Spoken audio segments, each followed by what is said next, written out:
আমি আমার YouTube knowledge পরীক্ষা করব আর দেখব দুটো ভিডিওর মধ্যে গেস করতে পারি কিনা কোনটায় বেশি ভিউ পড়েছে। প্রথম অপশন হলো একটা আমার ভিডিও, আর সেকেন্ড অপশন হলো মিস্টার হুজ দ্য বসের, যেটাও আমার স্টুডিও ট্যুর করেছে। আমি যথেষ্ট কনফিডেন্ট যে আমারটাতেই বেশি ভিউ পড়েছে। দেখলে আমি জিতে গেছি। ঠিক আছে, পরেরটা কার ভার্সেস 200 নেলস, নাকি কতগুলো বেলুন দিয়ে একটা তীর আটকানো যায় সেটা। আমি এই ভিডিওটা আগেও দেখেছি আর আমার মনে আছে এটাতে 100 মিলিয়ন ভিউ পড়েছিল, তাই আমি কতগুলো বড় বেলুন তীর আটকাতে পারি সেটাই বাঁচবো। এটাও ঠিক, আমাকে হারানো কঠিন। পরেরটা দেখাও।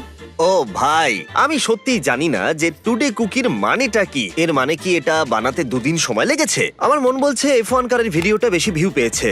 ও, আমি হেরে গেলাম। ঠিক আছে, চলো পরেরটা দেখাও। ও ভাই, আমার মনে হয় পেন্সিল গ্লোব বেশি ভিউ পেয়েছে প্যাটি ওয়াগনের থেকে।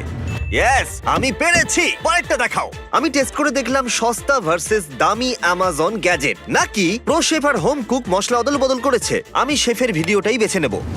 না, আমি হেরে গেলাম আর 5টায় 3টে পারলাম। আমি মুকুটের যোগ্য নই।